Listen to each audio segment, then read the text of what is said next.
Thank you. I call this meeting to order, and in the summer we do not have the national anthem, but we will have our Pledge of Allegiance, and it will be led by Dr. Randy Mallerwine, our Assistant Superintendent, over 712 instruction. Please join me with the pledge. I pledge allegiance to the flag of the United States of America and to the republic for which it stands, one nation, under God, indivisible, with liberty and justice for all.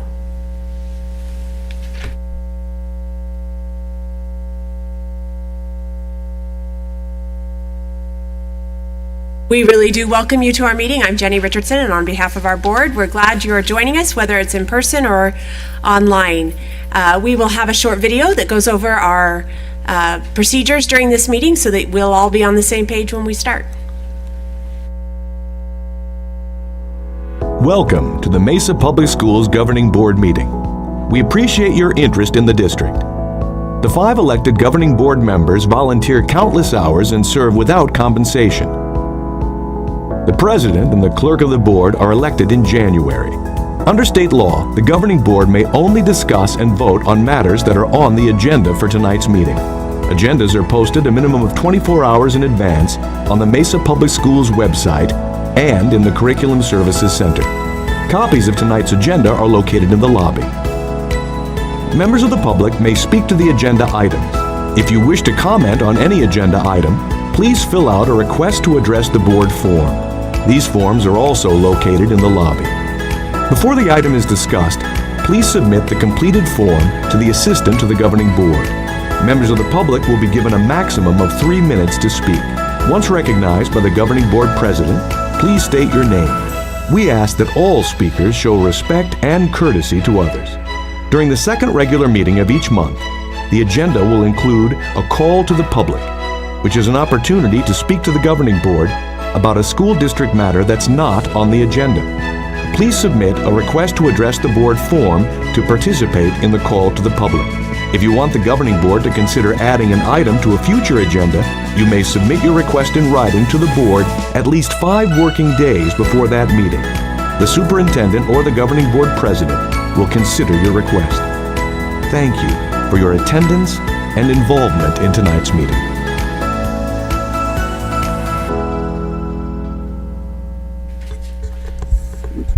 All right, now we're set. The first item on our agenda is a review of the agenda. Were there any items on consent that any board member wanted to pull to be able to discuss further? Okay, that sounds good. And then our review of our governing board calendar, Dr. Forlis.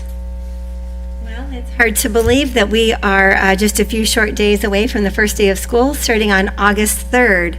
The next time that we come together for our governing board meeting will be on August 10th. We will start with a study session where we will be focusing on a discussion around our ESSER funds. That's the American Recovery Program dollars that are coming into public education. So we'll share kind of a framework and an opportunity for the board to weigh in on your priorities and direction for those funds. We'll take a short break at about 6 o'clock for dinner, and then we will begin our regular governing board meeting schedule at 6:30.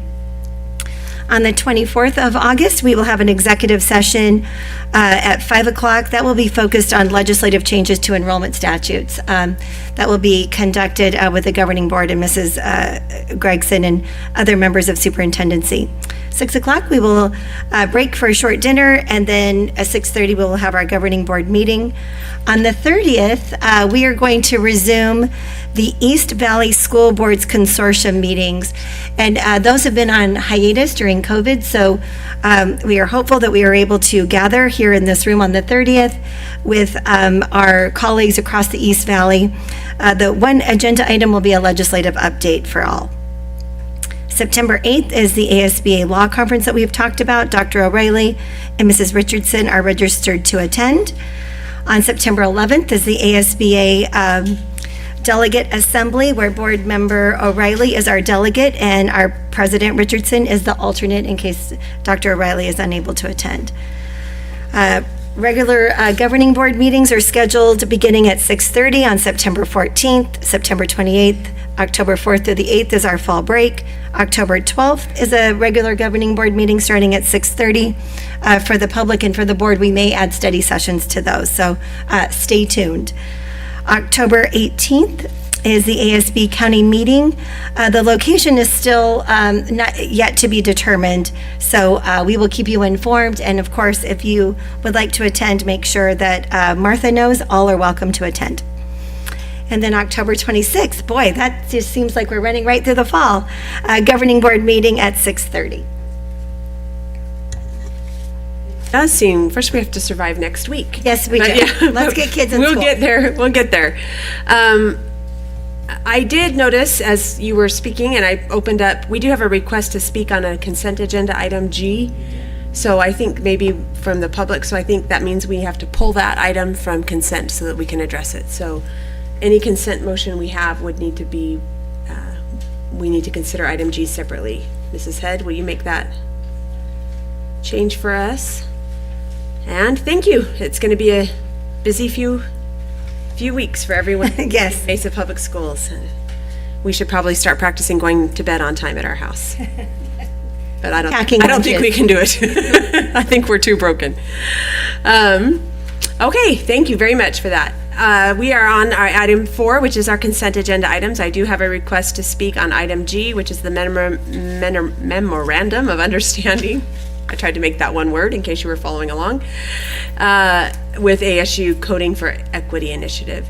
So we will pull item G from the consent, but otherwise, do I have a motion to approve the consent with the exception of item G? Madam President, so moved. Thank you, Mrs. Hutchinson. Do I have a second? Madam President, I'll second. Thank you, Mrs. Sears. Mrs. Head will call for our vote on the consent with the exclusion of item G.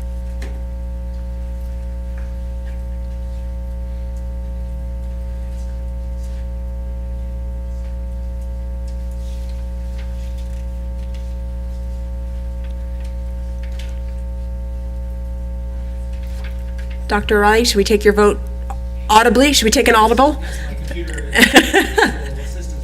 You have the best guy on the job, all right? Dr. Riley is an aye.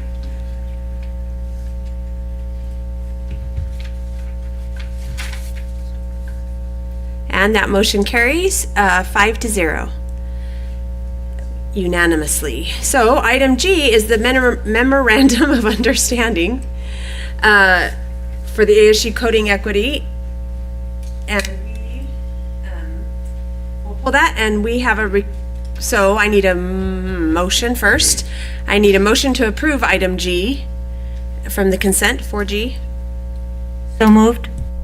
Second, I'll second, Madam President. Hutchinson. And we will open that up for a request to speak from the public, who is Rachel Walden.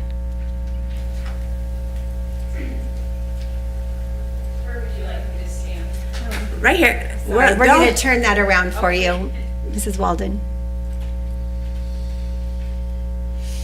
And in that video we talked about, you've got 3 minutes, and Mrs. Head will start you a little clock that runs along the top of the screen. I just wanted to add a suggestion in this agreement with ASU. It says that there's a partnership for students with demonstrated need, and then it says or, and it lists specific ethnicities. I would propose that the agreement says that it would be students with demonstrated need, and we don't specify certain ethnicities in order to not be discriminatory. This agreement, the way that it reads, seems like it would single out Caucasians from qualifying for this program. They would have to demonstrate that they have a specific need, or otherwise wouldn't be able to qualify for the program. The other ethnicities that are listed, it seems like the way that this document reads, that they would be eligible just by their ethnicity. The other item I wanted to address is that it says Latinx, which is an interesting phrase. According to Pew Research, only 3% of the Latin people use the expression Latinx, and 1/4 of them have not even heard that expression. I feel like it would be better for our community to use the language that they would describe themselves as Latin people. Thank you. Thank you, Mrs. Walden. is there anyone on the staff who wanted to speak a little bit to what this Coding for Equity initiative is? Is there anyone prepared to? President Richardson, Mrs. Hollins has been working on this agreement and working, so would be able to talk a bit about that. Absolutely, thank you. So this is actually, we were approached by ASU to participate. It is a grant that ASU is working with Apple Corporation for Coding for Equity, and they have identified 2 school districts in the Valley, Mesa Public Schools being one of them, that they wanted to partner with in offering the Coding for Equity program in a school. And then along with Nathan Myers, my Director of Educational Technology and Web Services, and Dr. Randy Mallerwine, we identified a variety of possible schools that might want to participate. Red Mountain Ranch Elementary is the school that has selected to participate and with such enthusiasm to be part of this program with ASU. I hear what our speaker said this evening. I believe if you go further down, there is a statement of non-discrimination in the agreement that I would call out that should address her concerns, but certainly we'll take those under consideration as we draft future agreements. Very much. Was there any other board member conversation or discussion? Mrs. Hahn, so with the statement of non-discrimination below, that means that any student of need can participate. Is that what you're saying? That is correct. Any student can participate, and the way it will work at Red Mountain Ranch Elementary is there are teachers who have been identified that will participate in the training. I believe it is 10 teachers, but don't hold me to that number. And all students in their classes will have the opportunity to participate. And it is a program developed by ASU, and they are targeting helping children who may be underserved by other services to have coding opportunities. But within a classroom, we're not going to discriminate who gets to and who doesn't get to. That is correct. And I'm looking at letter A in reading it, and it says serving students with demonstrated need or majority Black, Indigenous. So there's the word "or" there. So it would be any student of need. And I'm glad that you mentioned about that we would not discriminate.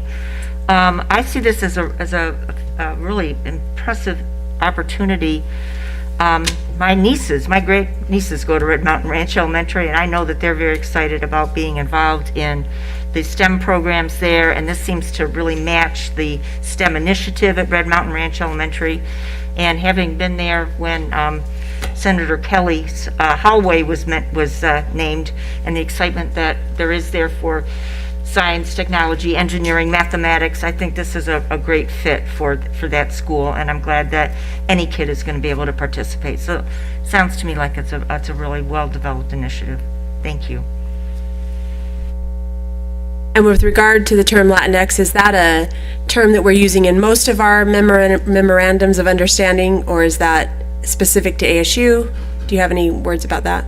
I do. So our district standard actually is we use Latino for when it's a non-gender specific for a Latino background.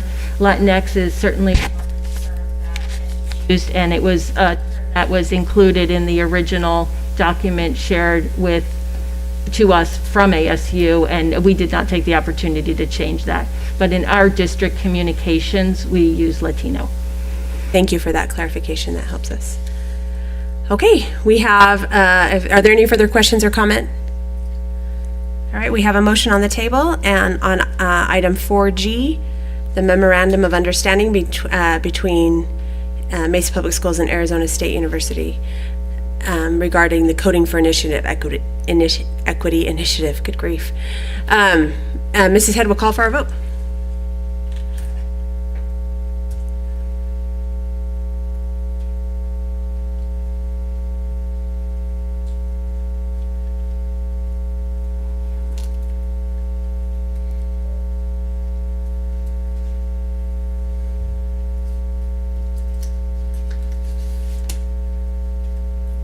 All All right, that motion passes 5-0. Thank you very much.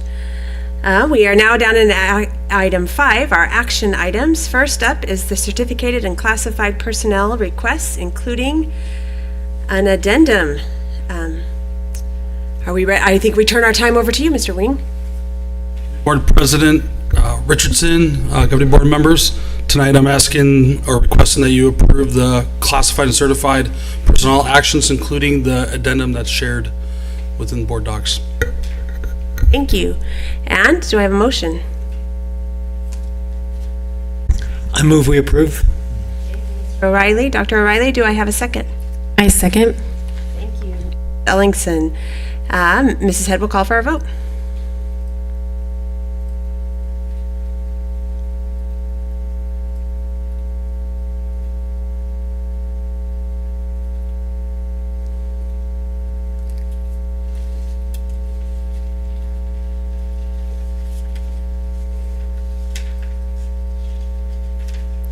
That motion passes 5-0. And Dr. Forlis, I think with that action, we approved some changes at Mountain View. Yes, we did. Thank you very much, President Richardson. We've got 2 new administrators to introduce to you who will both be serving the Mountain View community. So what we're going to start off with, Sabrina, if you'll join me at the podium.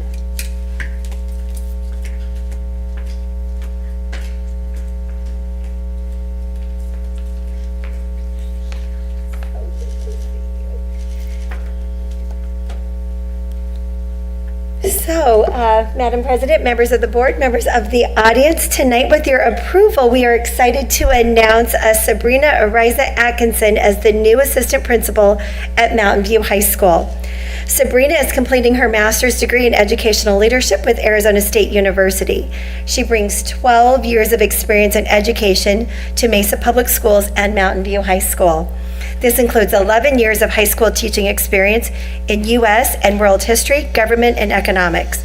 Most recently, Sabrina was an avid director for the Girls Leadership Academy, where she had lots of opportunity to exercise leadership.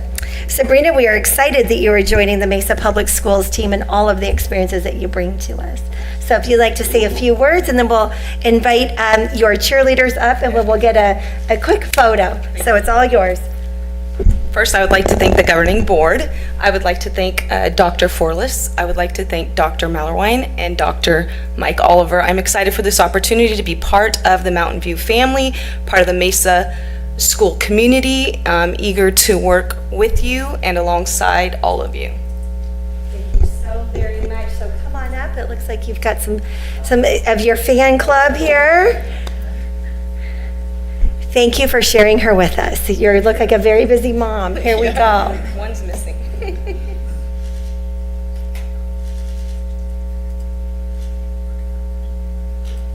Congratulations to you.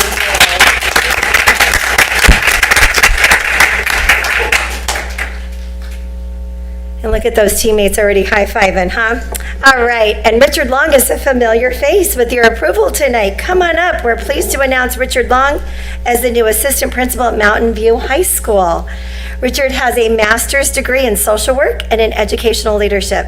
He returns to Mesa Public Schools as he was previously a special education teacher and coach and athletic director and assistant principal at Westwood High School campus.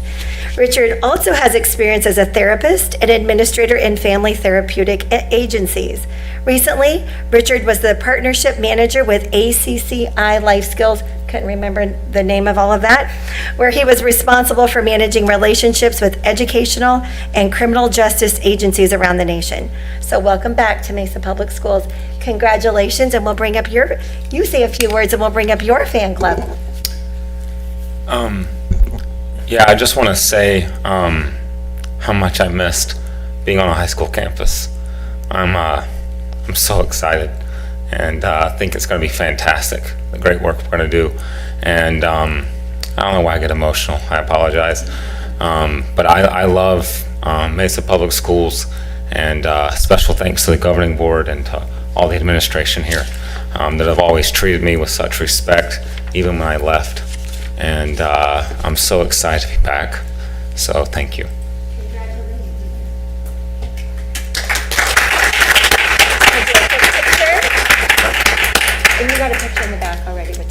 Yep. Okay.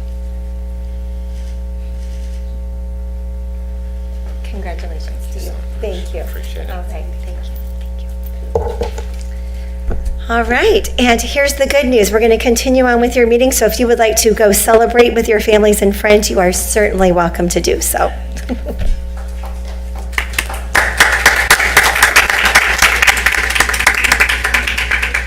I think Sabrina's family has to drive back to Glendale, so I think they deserve ice cream on the way. That's our board's recommendation. And Richard, I think your wife also deserves ice cream.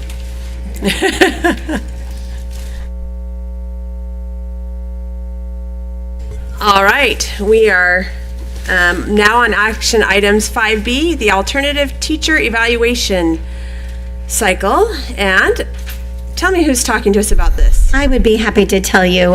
We have Mr. Justin Wing, our Assistant Superintendent for Human Resources, will be presenting this presentation. This is our best recommendation coming from a collaborative effort around the alternative evaluation cycle for teachers that was passed into law. And Mr. Wing caught the ball as this process was in action, and so he's going to walk us through the process and seek your approval this evening.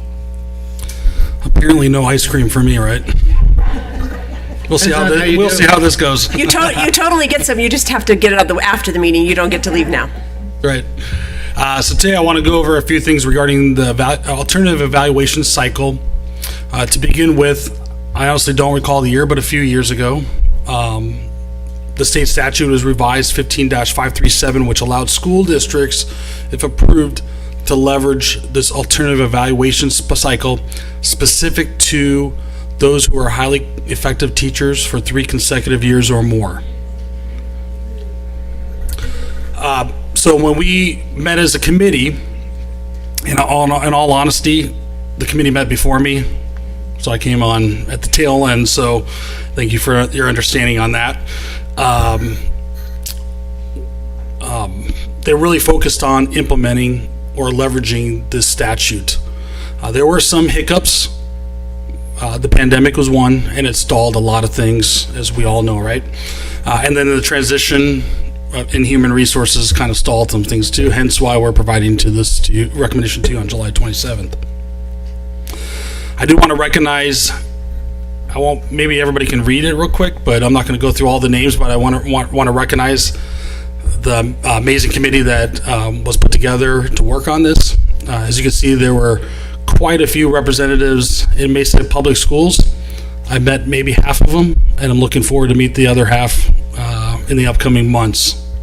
It included human resources, school administrators, and different levels of teachers as well, along with varying school representation. So in spring of 2021, you've already received one recommendation and approved from the Meet and Confer. They began drafting their recommendation by applying that 15-537. Again, we had a transition in human resources July 1. Ultimately, I'm bringing to the committee's recommendation, and the recommendation is to apply that 15-537 to have an alternative evaluation process. This will apply to teachers highly effective for 3 consecutive years. It does not require a summative evaluation at the end of the school year. We still wanted to make it a point that the evaluator is still in the classroom, still providing immediate verbal and written feedback, probably the most valuable component of an evaluation. We wanted to recognize those who were highly effective.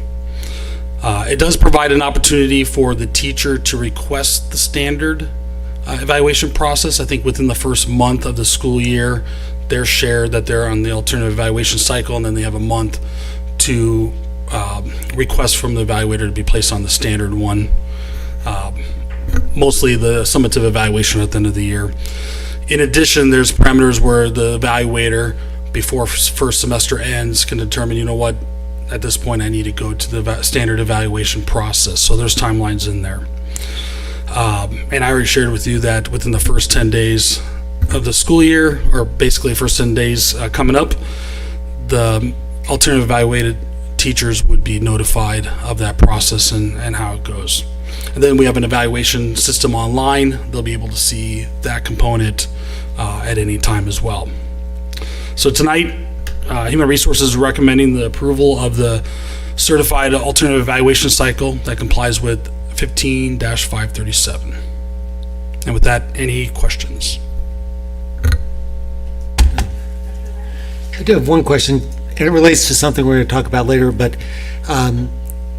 with the pay for performance, teachers will get it if they have a certain level of performance. These people will get rated every 3 years. So what about things that we have that look at teachers' ratings every year? How will that be treated for someone who's just rated every 3 years? The summative the most recent summative evaluation, which was highly effective, hence being on this, is going to be counted toward performance pay. So the other components will apply, but their previous or most recent summative evaluation, whether it was a year ago or 2 years ago, will apply. And because they're highly effective, they'll maximize the pay for performance as a result. I want to thank the committee and you for putting this proposal forth, because as we all know, the evaluation process can be quite lengthy, takes a lot of time, takes documentation, it's a lot of written work, preparation, both on the evaluator and the evaluated teacher's part. That is time that possibly with a highly effective teacher could be better well spent. So, but I also like that you appreciate that any teacher wants specific and immediate feedback, no matter what level that they are, and every teacher needs their batteries recharged. And to have somebody come through and notice and call out the good things that are happening in a classroom. My last year teaching, Casey Eagleberger came through my room, and he wrote me a happygram. We talked at lunch, and it made all the difference. It's important that our teachers do have peer feedback, and I really like this component of it. And yet it frees up both the teacher and the evaluating principal or administrator to do what they need to be doing. So I'm highly in favor of this. I think it's a really great opportunity. I think I heard you say that if the teacher wanted them to waive the if the teacher wanted to waive the 3-year period and ask for one every year, they can. But if for some reason the principal, when Dr. O'Reilly talked about our pay for performance goals and those kinds of things, if for some reason the principal felt some hesitancy from the teacher to participate in some of those, I don't anticipate this will be a problem. Is there a way for an administrator to initiate and say, I have a concern and So the timelines, the teacher has the month into the school year to request being placed on the standard evaluation process. A little more documentation and processes and steps in place. The evaluator has through the first semester. Part of our procedures or the specifics requires the principal to do some of these formal walkthroughs first semester. So they're able to see what's being performed in the classroom. So at any point first semester, they have some, and it doesn't even necessarily have to be concerns. If they feel maybe the performance may or may not be equivalent to highly effective, the evaluator, or in most cases the principal, can go to the teacher. Obviously you need to share the reasons why, but I'm going to move you to the standard evaluation process. I'm going to continue the second semester observations and feedback, and I'm going to provide a summative evaluation at the end of the school year. And if the summative evaluation means highly effective, the evaluator can consider keeping them on this model. If it's just effective or developing, then different outcomes, they're not able to go on the following year. But there are opportunities from both the teacher and the evaluator to switch during the first semester or first month or first semester and go on the standard process. I don't anticipate that being an issue, but I can see, everybody has things in life events that occur that may shift your focus a little bit, and if there's a need on either side to say, no, I need this accountability, then I think that's a great way to share information back and forth. So I'm glad there's those safety nets in place. For the new evaluator, that may be one where maybe you don't see it the same. Right. You'd like a Want chance to go to, through the standard process. a lot of reasons you can see. So thank you. Okay, were there any other discussions or questions? All right, I think we are ready then. I need a motion to approve the alternative teacher evaluation cycle. So moved. Thank you, Mrs. Hutchinson, and a second. Second. Dr. O'Reilly. Mrs. Head will call for our vote. I'm sorry, was there any discussion? Okay, now Mrs. Head will call for our vote.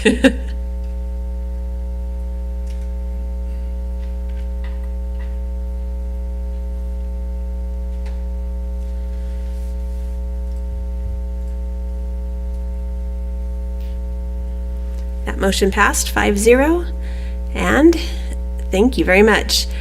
We are moving on to a similar conversation about psychologist evaluation.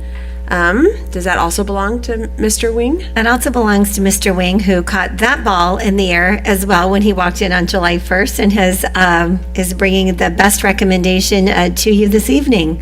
And I know that Mr. Wing is also going to include Mrs. Baca as part of this presentation. Good evening, Governing Board again. This is specific to the psychologist evaluation instrument and process. This actually was in the works during the 2019-2020 school year. Definitely before my time. Then this thing called COVID hit in March, stopped momentum or delayed momentum. And it got picked up later in the spring of 2020-2021 school year. Gained some momentum, but again, we had the transition with the human resources. I was actually, I did benefit by participating in some of the committee work in the late spring, but not enough time to get it to the governing board as a recommendation, earlier than today. With evaluation processes, we either do it now or we have to wait a whole year, and we wanted to recognize and honor the work that has been completed by the members of the committee, which I'll share in a second. But ultimately, our current psychologist evaluation tool did not align with the National Association of School Psychology standards that are implemented by our school psychologists now. So back in 1920, a psychologist council made up of, I think, 10 psychologists, if I'm not mistaken. I think it ranges, but I think in this case it was 10, expressed concerns that the psychologist evaluation was not recognizing or providing supports for what they actually are needing to do in the schools based on those NASP standards. And I did provide professional links for those in the audience or the board if you've already reviewed those. So I did want to recognize the key contributors. Again, quite a few. I did not list everybody in the Psychologist Council, so my deepest apologies for those participating in 1920, 2021. I don't know if I met any of them yet, but I will. But you can see that there's a diverse background. We had the associations, school administrators at different levels, human resources, and psychologists who made up this committee. I already shared with you the concerns were brought up in 1920, and that's when they really began doing the research and work on developing a draft, ultimately what we're sharing with you, the psychologist evaluation tool. They developed in a large group. They actually created small groups to do more of the specifics or the logistics and developed a draft. So the large group met 3 occasions. I believe this was all done before the pandemic started in March. One group worked on the actual evaluation rubric. The other subgroup worked on the practice models, domains, and some other procedures. All psychologists were provided the draft of the group work and given an opportunity to provide feedback. And this is not the lone time that this occurred. This occurred this school year too. So it's not just the committee. All psychologists received an opportunity to provide feedback. And I shared with you already some of, I don't know if there are reasons, but at least my excuse is why the momentum stopped, the COVID, and then ultimately the transition in HR. So it was reintroduced toward late spring in Meek and Fur. This time 11 psychologists instead of 10 reviewed the previous work, made some revisions, and drafted an evaluation. All psychologists, I don't know the count from the previous year, but I know this year was 68 psychologists were given the latest draft, asked for feedback. There were 3 meetings held to seek feedback.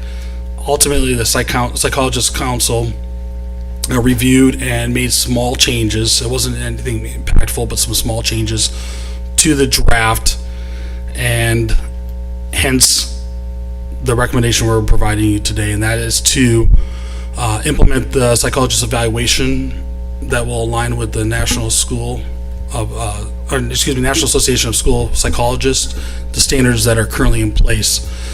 Just to add to this, there will be training provided to all psychologists on the evaluation tool, but it's probably going to be more seamless because it aligns with the standards and the roles and responsibilities they have been implementing, unlike their current tool. So with that, Ms. Bach and I will answer any questions, right? Okay. Any board members have some questions on this? I think one of the things I love is that it was brought by school psychologists, some concerns, and the district was responsive in it and changing and updating an outdated way we were doing things. And I think that's a great hallmark of Mesa Public Schools, is we're willing to change. All right, if there's no further questions or for the presenters, do I have a motion then to, let me get back to it, approve the new tool for psychologist evaluation? So moved. Thank you, Mrs. Ellingson, and a second. I'll second. Any other discussion or questions? Mrs. Head will call for our vote.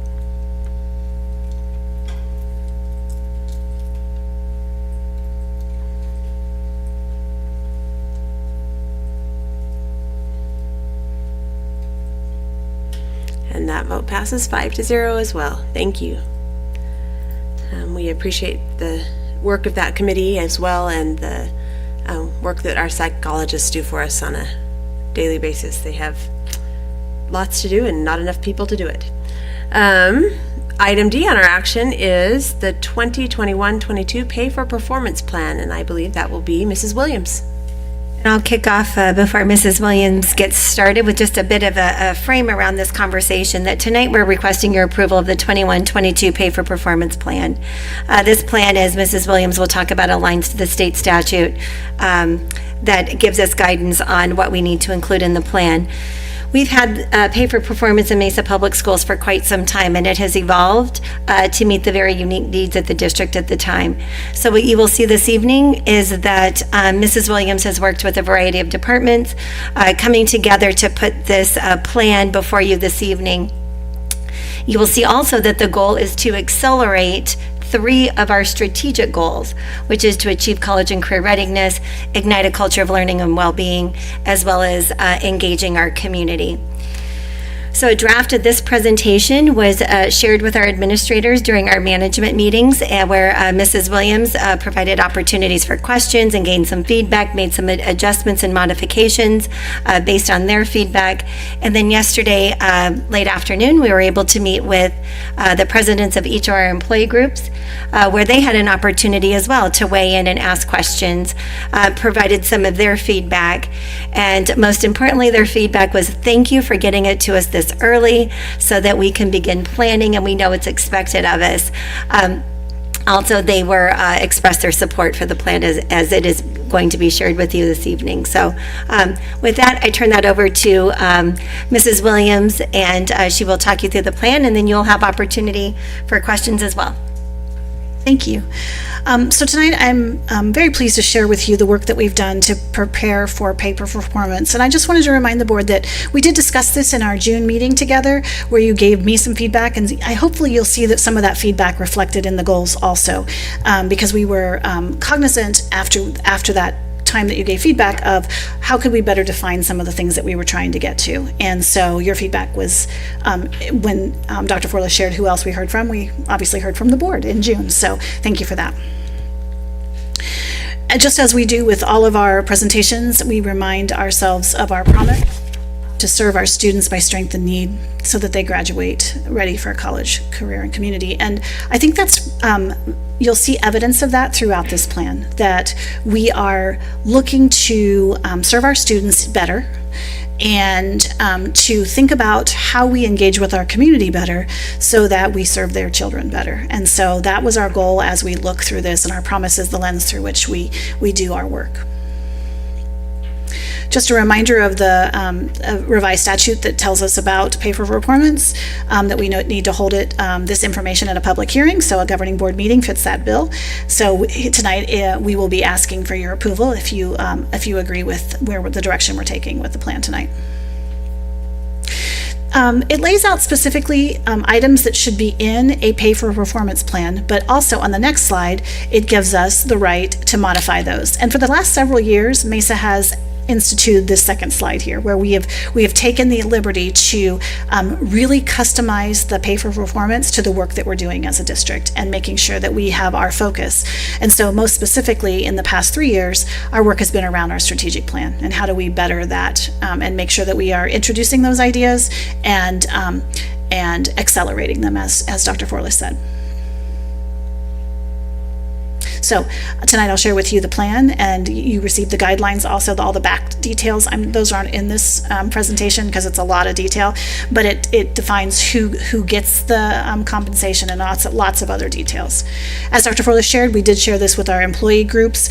We also made sure to talk to our principals, and this year we held something different. We held a management meeting for directors also, and they also received the presentation and gave us feedback. And some of the feedback that the directors and some of these employee groups shared, in addition to being pleased that they were getting it early, was that they could find an entrance that it didn't seem so exclusive of departments, that they could find a place where a department could set a really good goal and feel like they were making some headway in the strategic plan, that it wasn't, I'm going to use the word schooly, it wasn't too schooly, right? Because sometimes the goals have been more geared to schools. Of course, that's who we serve, but it's really hard for a payroll department to fit in that box. They saw themselves in this plan and where they could enter and how they could participate, and they felt good about it. So I use payroll as an example because I pick on them a lot because I like them, but many departments shared that feedback. So in those pay performance guidelines that you've seen, it has obviously the departments, the definitions of who's a department member, who's a teacher, those kind of definitions are in there. You know, there's some funny things where a food and nutrition person works at a school, but they're a member of the food and nutrition department. So they're not part of the school plan, they're part of the department plan. Where people logically fit, we've worked on that each year, and it seems like we're getting better and better at defining where people fit into the best place for themselves in plans. The qualifying earnings, the appeal process, all the sources that we get for the funding for this program. Unique to Mesa is that we make sure it's a culture here that everybody's included, that everybody gets an opportunity to earn performance pay, and that they all set goals and everybody can have that opportunity. So here's the timeline we set out for ourselves on creating this. So tonight I'm obviously bringing it to the governing board, and I basically made this timeline so that you could see where we're going next, but most importantly so our principals and our directors could plan. So if this is approved tonight, we will get the forms out and next week so that they can have these conversations in their startup meetings. They know the draft of what we shared with them, but it's important that they get to have dedicated time to have conversations with teachers and department members. And then on the week of the 16th, myself and other members of superintendency will be hosting Q&A sessions for folks to come, get their questions answered, get examples of possible goals. If they're struggling with something, we're going to host them via WebEx, so nobody has to leave their campus. But we are going to require everybody, because the goals are a little different this year. So we're going to ask that everybody at least send one representative from their campus or department to get the feedback. But so we will roll those invitations out at the end of this week if the plan is approved, and people can sign up for the times. We will have them specific to the divisions too. So there'll be an elementary meeting, a secondary meeting, and a department meeting. And the information will be geared to the group that's the meeting's for, but people can cross if they can't make the meeting that they're scheduled for. So we're trying to be as flexible as we can with those meetings so everybody can attend and get their questions answered. And then we set October 1st as the plan's due. That seems like kind of far out. It's the end of first quarter. But as we go through this, you'll see the why. There's some pre-work that we're going to try and do, and we want to give people plenty of time to gather some assessment data, to gather some survey data, look at it, and then determine what the best goal for themselves would be and what their measure of success would be. So you'll see why it's important that we give them the time to gather the data so that they can really set some really quality goals for themselves and some measures of success. Our goals breakdown is that we are, for schools and academic departments, there are 4. As you know, we are focusing on literacy this year, so that is one of our goals. But for classified departments, they have 3. And, that's where that schooly thing comes in that I was talking about a little bit earlier. It's a little harder for a payroll department to insert themselves into a literacy goal, but they very much can insert themselves in these other 3 very easily, and I'll show you how that works. So schools and academic departments, teaching and learning and special ed, will set literacy goals along with the other 3, and then the classified will set the others. You'll notice I got some questions about equity from our leaders. Last year we had an equity goal because we launched our equity work for our Ensure Equity. And, if you remember, our definition for that is that we provide equitable access to opportunities, resources, and support so that all learners can engage in meaningful learning. That's our Ensure Equity definition.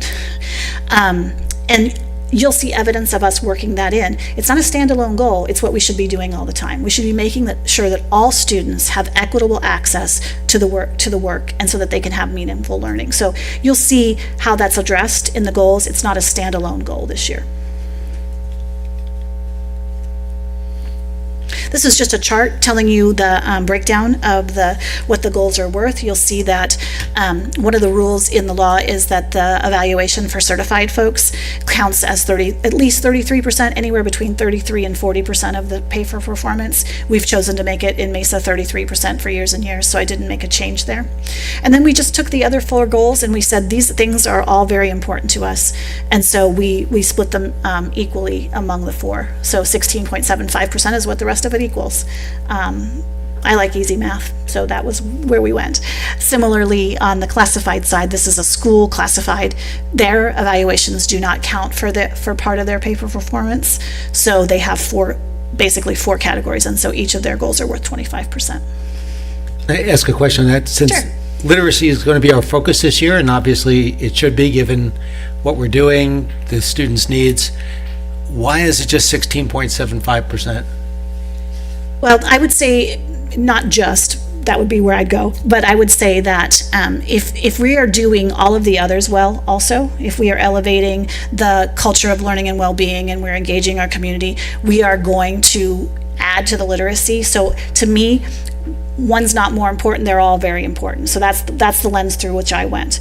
If the governing board would like to provide a recommendation that we adjust those percentages, I'm open to that. That's my lens through which I came. I guess my lens is reading is very important, writing is very important. If literacy is our focus, that should be a higher percentage, but that could be our discussion. Sure.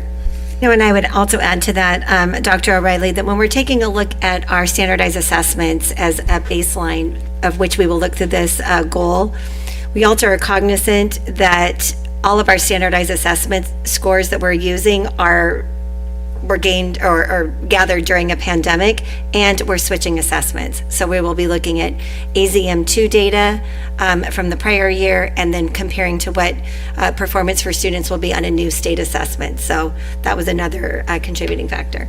And you have other assessments within the district, so it's not just state assessments, it could be, Correct. it may not be.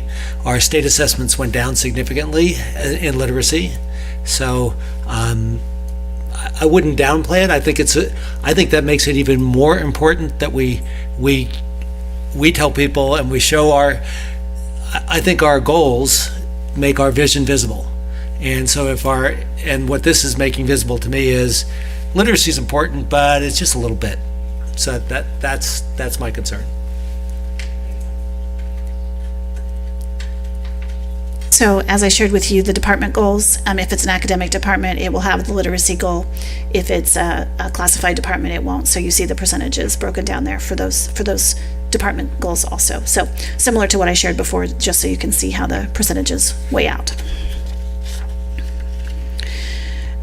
This slide just, I included it because it tells you that 33 to 40%, but I talked it so you know what it says, that the statute requires that between 33 and 40% of the pay for performance is based on the evaluation. In Mesa, we've chosen 33% for years and years.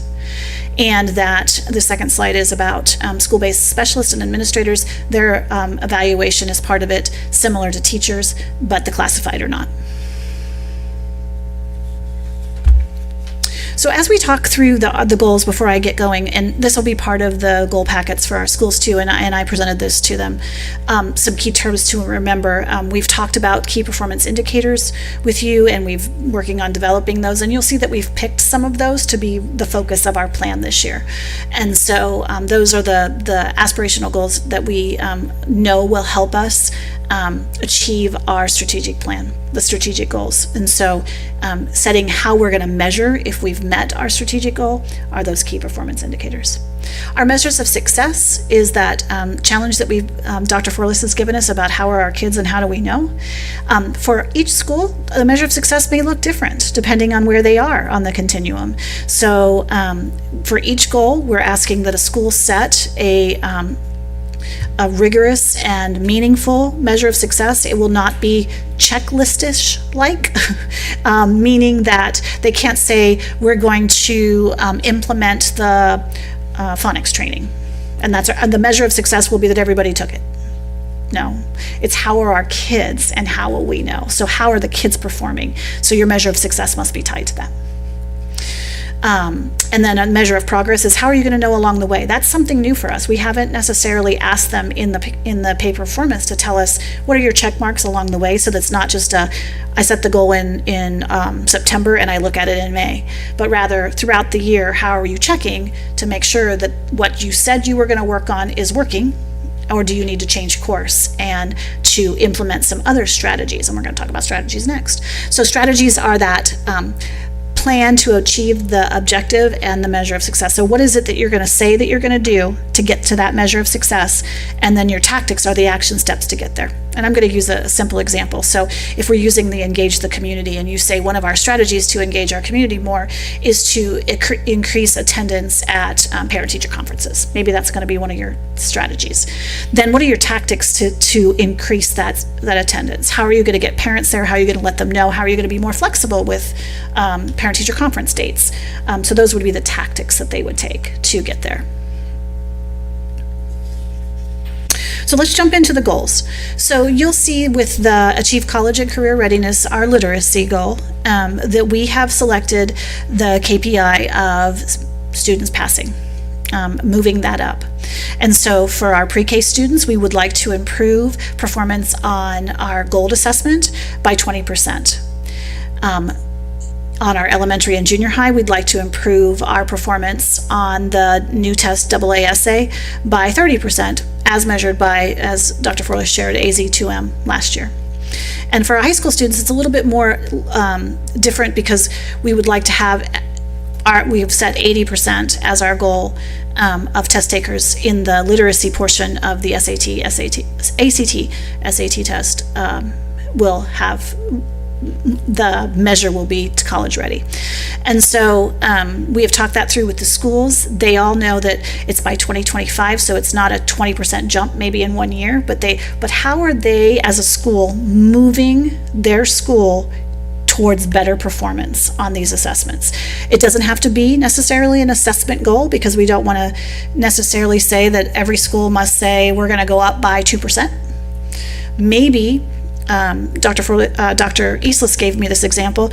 Maybe we have out of balance tier 2 and tier 3 supports. We have too many kids being identified, and so we really need to focus on tier 1. And maybe the goal is around that. Maybe that's their measure of success. We have fewer kids needing tier 2 and tier 3 because we're doing a better job in tier 1. Maybe that's their measure of success. So when we are talking as a team, the other thing that we're going to do this year is, instead of assessing these goals where I would just read my groups and say yes, and Arlinda would just read her groups, and Randy would we're going to do it as a committee so that we have nice, rigorous goals, and we are through the lens of, all of us expecting higher levels of goal setting and measures of success, that we all do that together. So that's part of what we're going to talk about with the principals in those Q&A sessions, how to set the goals, how to make them rigorous, but something that you are going to do differently so that you move your school on the continuum of improving the scores for AZ2M, AASA or ACT, SAT. Are those goals for 2025? I know we haven't approved the KPIs, but are those been checked out like ACT? 80% of the students would be college and career ready in Reading portion. English, The reading portion, yeah. Where are we now? 60? About 5% more a year? Yes. So that is a question I have right there, is if this goal is by 2025 and at the end of this year, they won't have met the goal because it will be 2022, how will they show that they've made, is it adequate progress toward that? Is it coming up in the presentation and I should just keep watching? No, it's their measure of success. So their measure of success is they don't have to say 30%. They say, how are we going to move our school? How much? And what is it going to be? So They're going to set their own number. that's right. And we're going to say, yep, that's a good enough one, or no, you need to go back to the drawing board and look for a little bit more rigor. But we aren't expecting that by next May, they will have 80%, high schools will have 80%. We are, but we're Progress expecting towards- that they made progress. That's right. Thank you. Will we expect any growth towards that 80%? Yes, we will expect, not any, I wouldn't say 1% would be okay. We haven't met as a team yet to decide what those levels are, because we're not sure that everybody will say that it's that measure that gets them there. They might pick other measures of success. And so that, I think we'll flush some of that out through the Q&A of what people are thinking about. What percentage of students take the ACT in high school? Tracy, do you want to help me with that one? So I was hoping somebody would ask that question, because we are actually currently waiting for our most recent proficiency levels for this past year. We don't have that information yet from the state. And the 60% is from 2 years ago, and we have to remember that that may be an inflated score as well, because not every kid took the ACT or SAT, whereas now the 11th grade cohort will be taking district-wide, the ACT, and then we may have other additional students that choose to take it in other grade levels or areas as well. So once we have that baseline data for our district from last year, then we'll be able to adjust some growth measures as well. So you had as many as possible, and I know we had COVID, but in 11th grade took the ACT last year? Yes, as many as participated in it, but we don't have that data from the state just yet. We should be getting that in the next month or so, is what Dr. Carlisle has told us. Well, this year, everyone in 11th grade will take it. The 11th grade cohort, My concern would be that some students that don't take the ACT are the ones that are falling through the cracks, so. Well, and we've set our goal around the ACT or SAT, but the state assessment for our 11th grade cohort is ACT. So ACT right now, now. that's the only measure of literacy that we really can build upon for the state. And then with, then I'm assuming there's different, with special ed, there's going to be different goals based on the kids who have IEPs and 504 plans? And that's, with the instructional leadership team, Teresa, I don't know if you want to add on to that, but that's where we will be taking a look at what are the subgroup needs, what are those populations, what's the growth of that community or that school, and that's where Mrs. Baca's expertise will definitely will help to weigh in on that. Thank you for asking that, because that was my very next point, is about the subpopulations. So for each. Before you get into, I just Yes. want to follow up on one thing. You said that we're giving all the 11th graders the ACT. So why not just say 80% of the 11th graders, or some number, will be college and career ready, or college ready? That's a great suggestion, absolutely. We have to adjust a little bit for certain populations, yep. but So each school has been asked, as part of their strategies, to specifically, Mrs. Ellingson, call out those subpopulations and how they're going to address that. Many of our schools are TSI schools, targeted intervention schools, and so they have that plan anyway, but we want them to make sure, as part of paper performance, that they're paying attention to that, and how are those students being served. Our goal with every subpopulation, as with all of our kids, as a school improvement initiative, is always about continuous growth, so that all of our kids are moving towards proficiency and beyond. So for our our first Engage Our Community goal, we ask that they choose one of the KPIs that we've identified, that they choose one of those four, and then they set strategies and tactics and a measure of success and a measure of progress. And so you'll see that 2 of them are around attendance in events or committees or representation, and 2 of them are around communication. And so this is one of the goals where the departments really felt like they saw themselves, because either they run committees and they know, you know what, we could do better with this, or they have information that they don't feel like they're doing a very good job about sharing, and how could they increase their stakeholder involvement and communication in their departments. And so, Robert Carlisle, he said, I feel like my department's kind of a unicorn department, and it's sometimes hard to do. And he said, I can see exactly what I'm going to work on, because I don't do a good job in this area, and we've been talking about it for years, and so this is what we're going to tackle this year. So we've asked them again to set at least 3 strategies. Many departments and schools are going to have way more than 3, but we set a minimum of 3, and then a list of tactics of how they'll get there, and they set their measure of success. So I use the example of parent-teacher conferences, because that could be one of the ones under the first KPI there, to improve community event involvement in events and meetings. One of the principals asked in our meetings, is it more important how many people participate, or is it more important that it's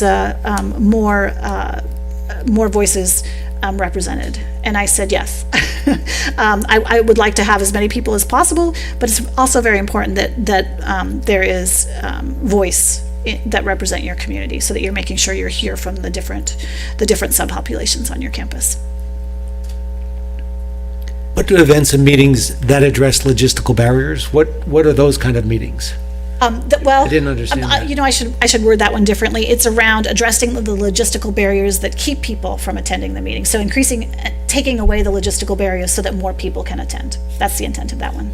The examples I gave them was perhaps you don't have translators there and that's necessary, or the time of day that you schedule your meetings, or that you're not offering them via WebEx when people could maybe you could do a live version and a WebEx version so that people could have options. So those are the kind of things I was thinking about there.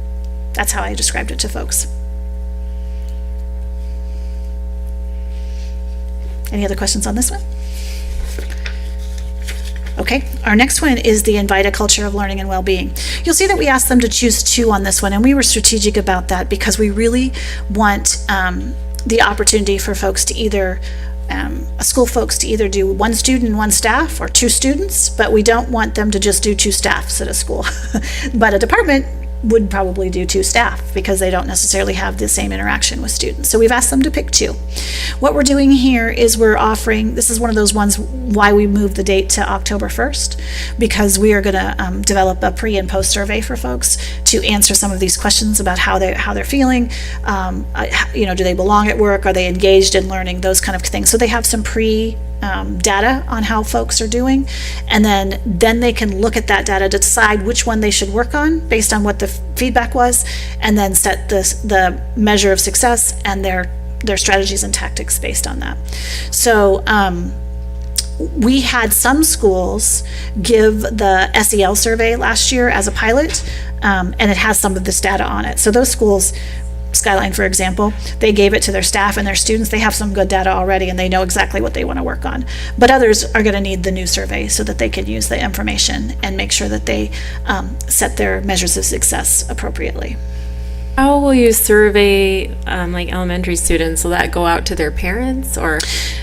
We will identify groups of students. Typically, we do it by grade level, like the ones that maybe a 5th grade or that would be representative of a couple of grade levels, and then perhaps have some go out to parents and or through the teachers getting some feedback. So I'm working on that with Robert right now to figure out what that would look like.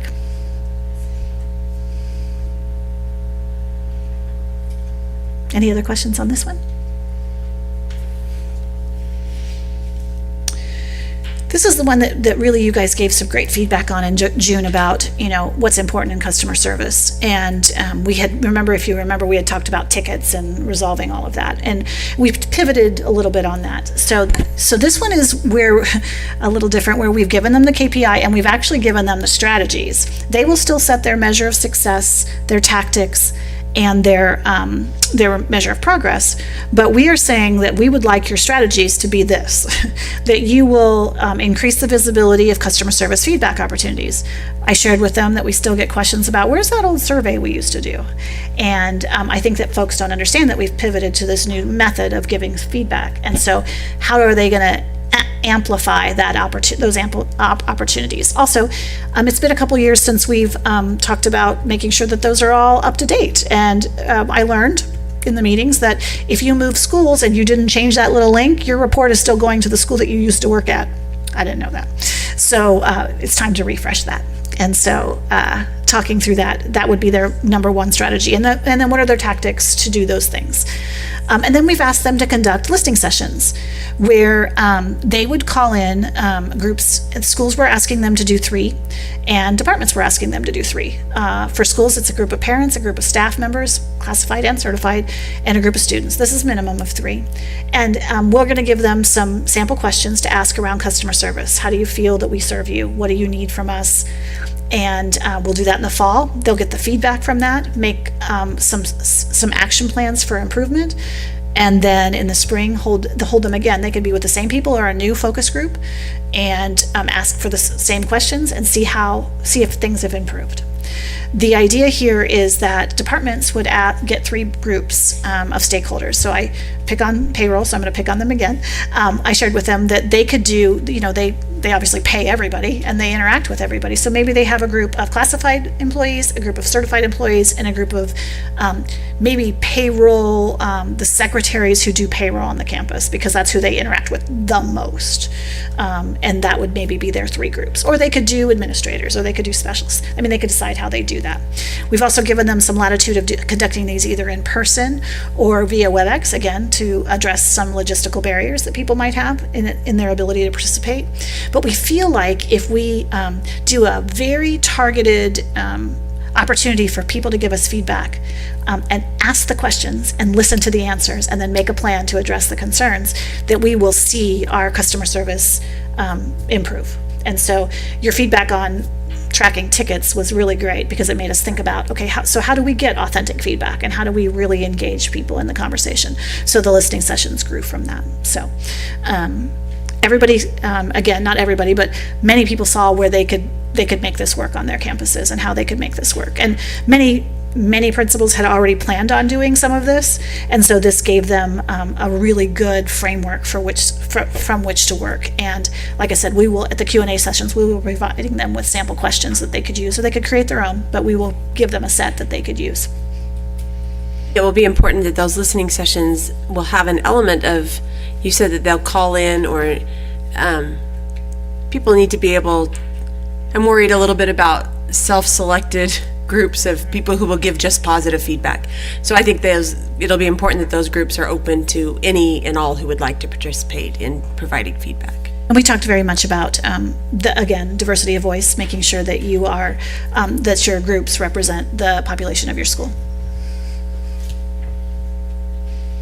So those are the 4 goals.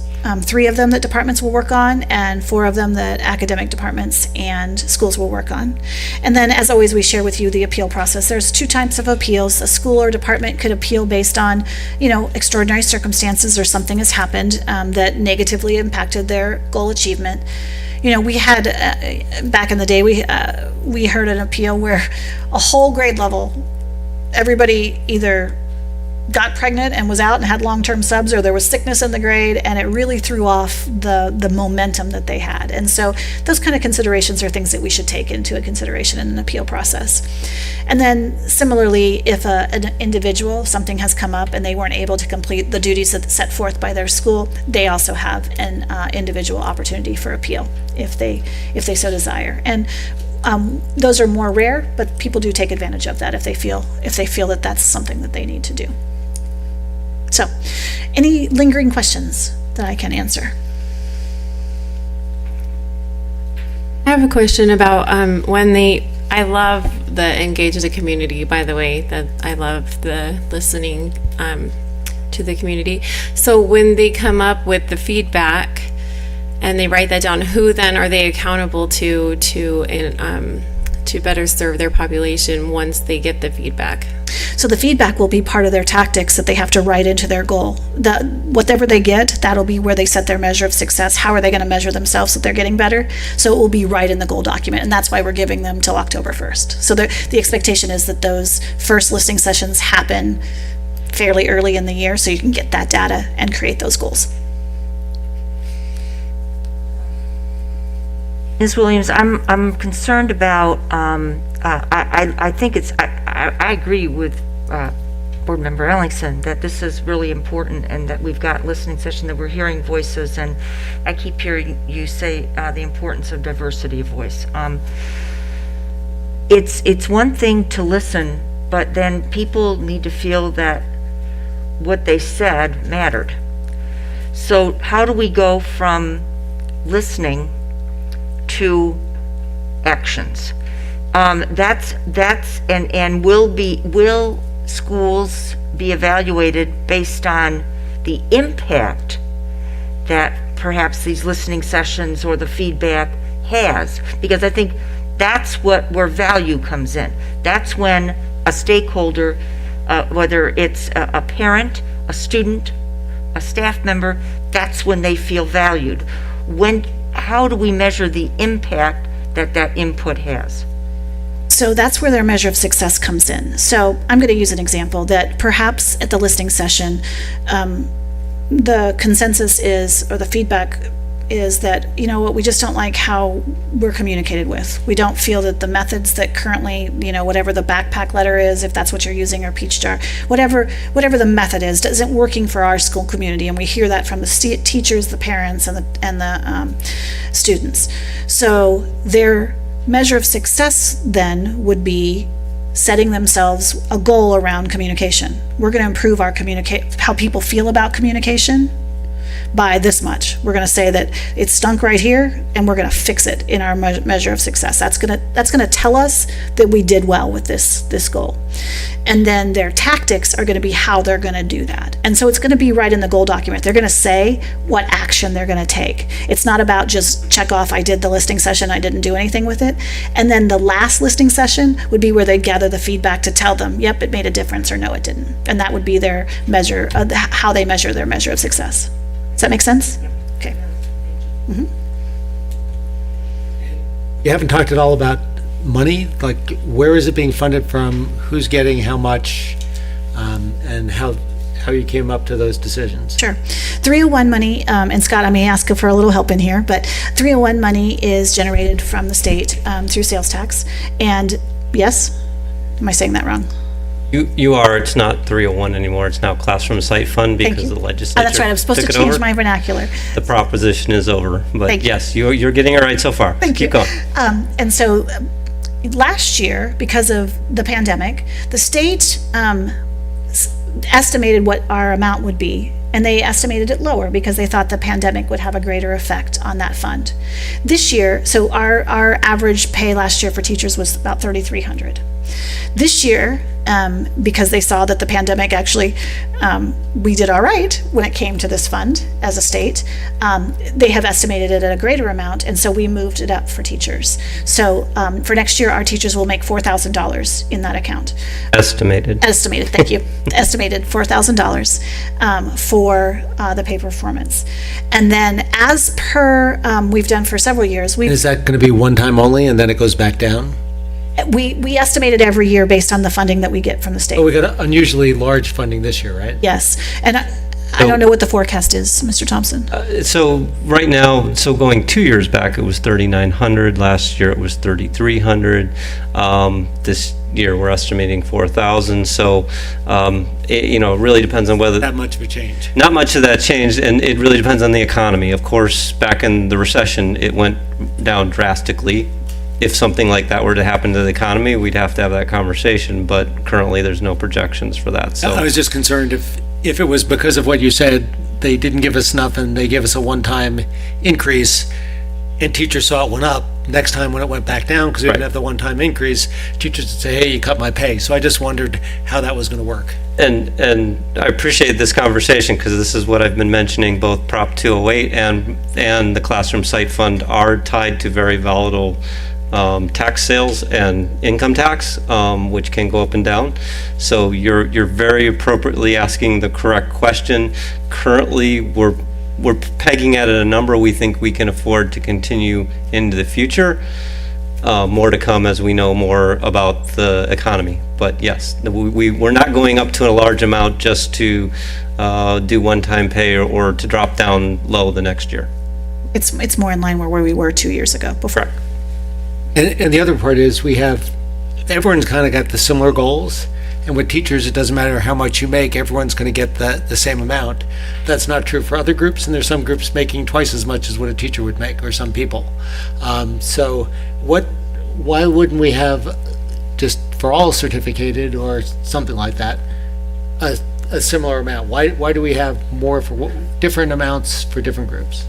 Gosh, I don't know the history of why, but it's been that way for several years now, that we went to a flat percentage of pay for the different groups. The other groups, you remember, are not out of the classroom site fund. They are out of the M&O budget, and that's unique to Mesa. And I believe that we have picked 4.5% because for many of our groups, it does align closely with what they make, and other groups, obviously you said it, there are variations in that. But Scott, do you have any more history on the why of the 4.5? I don't have the why because I wasn't with Mesa. I don't mind so much the history, but what's your thought behind giving someone twice as much as a teacher? Well, I think right now, historically, the teacher, when you look at an average teacher salary, even at 33, we're at 5%. So, at least since I've been with Mesa, I think historically the teachers have gotten a higher percentage on average, because again, you're right, it's a flat amount, and percentages and flat amounts have different effect on people. And we've had that conversation, and we will continue to have that conversation. I think what you're asking is, for a discussion around the continuation of the current structure, and I think that's a bigger conversation than necessarily just even the percentage or flat amount for teachers as to how we want to move forward with this. But for now, this is historically what we've been doing. And I think it's really excellent that Mesa has the resources to do this, and we give people as much money as we can in terms of having the money out there. And I wouldn't want to cut back any of the money. I just don't know if we're giving it out in kind of an equal way in terms of the amount. And that was my one concern. But I think what you're saying is that's a bigger question than just tonight. And I think that's a bigger question. Yeah, and I think this is when we're making the decision about this coming year. I think that's a conversation that would be most appropriate with our different organizations and me confer. I mean, because this really affects everybody. So it's a big conversation. It's an important conversation, but I would say that's the place. But it's not part of meet and confer. That's why I didn't bring it up when we did meet and confer, because it was part of the. Correct, not part of meet and confer, but the discussion around what we might do with it would be approaching those same groups to have that conversation, not as a meet and confer item, but as a, what do you guys think about this kind of conversation? Just from we'd want their feedback on, how's it going? Do we like this? Do we want to change this? Maybe it's time to revisit this. I have no problem with that conversation. Is that a conversation the board could direct the superintendent to investigate? Is it time to look at that kind of, okay. Absolutely, this would be the right time and give us, Wouldn't necessarily change what we say we would like them to do with these goals tonight. So we could still approve this and then trigger the conversation about how that money is divided amongst all the employees. One of the things I love about. I want to be clear. Okay. President, you've already got a train running down the track. Right. I think you're anticipating a conversation that would affect 23, not 20. Right, correct. Right. I just want to be clear. This year's the year already to talk started. about what next year would be like, but there's already expectations around what this year is going to be. So if the district were to say, if the board were to say, hey, one of the things we would like is that we reconsider the way we, now that it's not We'd like Prop to talk about 301 money anymore, it's changed to classroom site fund money, and there's maybe some change in that we would like to also trigger a change in what that amount looks like for all of our different groups. Right. That would be something we could talk about. And Scott, you just said something, but the expectations are already out there. And my concern was this, you brought it to us in June, and we said we'll come back and have some more discussions. Before we had the more discussions, you brought this out to the administrators and others. So that set there's expectations out there, and now those expectations are holding us from making changes. So it really concerns me that we're not having these discussions enough in advance and enough before it gets out to the larger group, because we didn't have a chance to really, I brought this up in June, and we really haven't had a chance to talk about it. Here's our chance to talk about it. It's like, no, it's too late. There's expectations out there. So Well, again, I think it's at the discretion of the governing board. If this evening you'd like to vote in a different type of plan, you have every right to do that. I'm just suggesting that this is maybe a time, as I would have in June, said that this is a year-long conversation with our staff, because it is a very large part of their compensation. Just to add, if you don't mind, governing board, not only did Prop 301 change its title to Classroom Site Fund, but legislation this spring changed all of the parameters and kind of basically collapsed buckets. And so I anticipated that Meek and Fur will have a discussion anyway regarding Classroom Site Fund. For those who may not be aware, 40% had to be for pay for performance, 40% had to be teacher salary, which we applied, and then there was other 20%. Most districts applied it to salary, but now you don't even have to do that 40% to performance pay anymore, so it provides us some flexibility to look at it anyway. But unfortunately, that'll be for whatever recommendations come out of that will be for the following year. And I don't believe you were here, Justin, for that conversation, but I did mention that earlier. And part of that is because we're still looking to get guidance. One of the outstanding questions is if you use the fund for teacher compensation, then a performance pay plan has to be part of the continuing structure of the Classroom Site Fund's distribution. Now, what that looks like can change, but that's a big seismic change in the legislation and now our opportunity. So this year is a great year to have this conversation, but all of this literally happened at the end of June when the legislation was passed. So, we're just getting caught up on some of this stuff, but it is very much the time to have this conversation. Very much is. And I think in light of the discussion that we as a board had about the stipends, and that also, I think, brought some, maybe opened up a window to some fresh air to talk about these types of compensation plans. So I would agree that the time is ripe to revisit this, but not tonight. I am worried that we've done this, we started having conversation. Should I have had a motion, since this is an action item? Tell me when is a good time to call for a motion if I should. I mean, you were really just getting your, having a presentation and getting your question. Okay, good. That's what I hoped for, but then I thought, oh no, have we drifted a little bit to where we should have had a motion, so.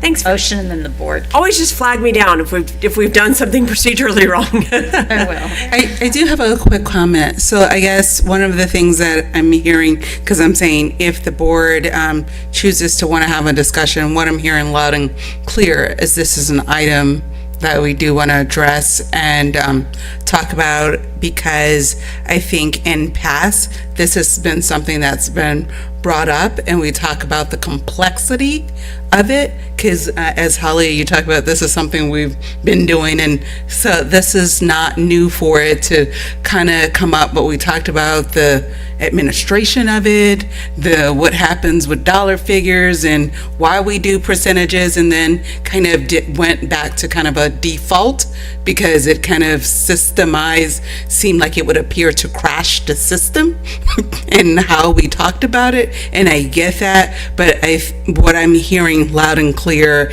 and what I believe, if not, if somebody have a different comment, is we are directing that we want considerable time to approach this, because this is a large budget item, and it is a large part of people's livelihood and compensation. So we do want to have a broader discussion about this with time and consideration, and not like have it feel rushed and have it be like, well, it's probably not a good time again, or we don't know how to figure it out, so let's just kind of move it along while we're doing that. And again, we have time, but as we went through the schedule today, we see before you know it, we're going to be in January. So this is something that we're directing Dr. Forless to say, this is one of those considerable time that we want time to understand, digest, and actually have a follow-up on it. Because sometimes myself, I know I'm an internal processor, so I wake up with the next things, I wish I would have said this. I wish we would have thought about this or looked at it with a different hat on. So that's what we're asking for, because I don't think there's a question on whether, we're saying we want to.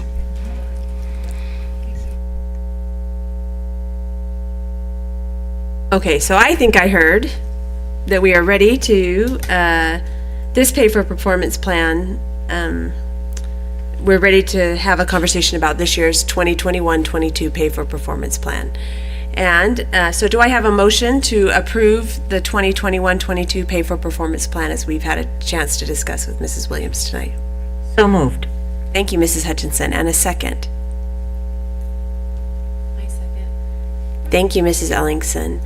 All right, now I wanted to say here that one of the things I really appreciate about this pay for performance plan is it is based on some data that we are having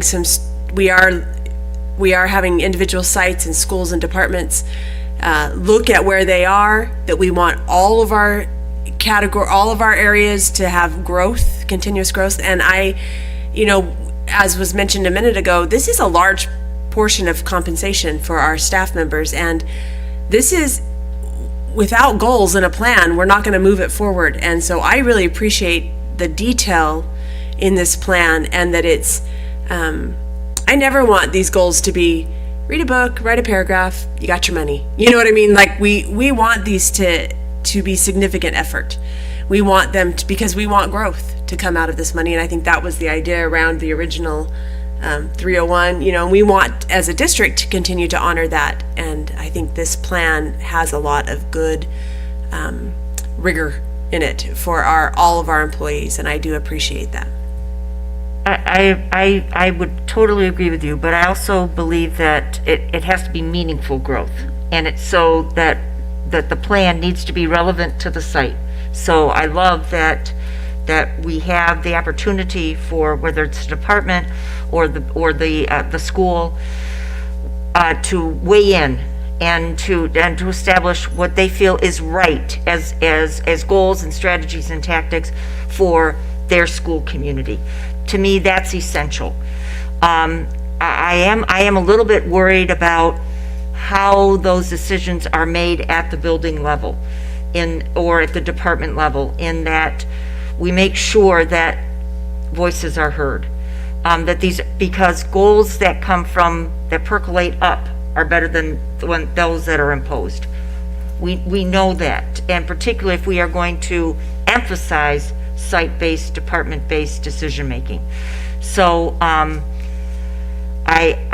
maybe you can advise us on how the decision-making process might look, or how we can make sure that a multitude of perspectives are heard, so that the best plan comes from each site. So that part of that is achieved by doing it early, so that they have the time to have those conversations, because that takes time. It's not something that we can, give them and say 2 weeks later, we need your goals, because then it will be top down, because you just don't have the time. So I think by giving them a full quarter of a year to set their goals and to talk about those, sets up the stage for that to happen. The other piece is that our leaders here are all committed to that collaboration. I mean, that's the work we do each day, and having conversations with the folks that we lead about the necessity to be collaborative in the goal setting. The other thing that's part of this is the acknowledgement. Everybody must acknowledge that they're had a voice in these goals, and that they are aware of what the goals are. So every person must sign off on that before, as a part of the goal packet. Acknowledgement is piece of it. So those are kind of three areas that I think lend itself to more voice being involved. I have another question to tack on to Mrs. Hutchinson. So maybe it's because I'm new too, but when a site is coming up with their goals, I'm looking through the lens of literacy. What that looks like for a first grade team is very different than what that looks like for a sixth grade team. So can a site have a first grade team goal, a second grade team goal, or do they have to have only one goal at their school? I'm just wondering what that process looks like. So what we've advised is that their measure would be a school-wide goal. Their measure of success would be a school-wide, but their strategies would be first grade's going to be working on this, second grade's going to be, so that they would have specific things that they're all working on to move up, but they're going to be measured as. And that's what is rolling out in the pay for performance fund. That's what's expected, that it's all very catered to the individual age group. And okay. So the expectation would be that, because obviously there's not the same kind of measures even between fourth grade and first grade. So they're going to have to differentiate how they go about the preparation.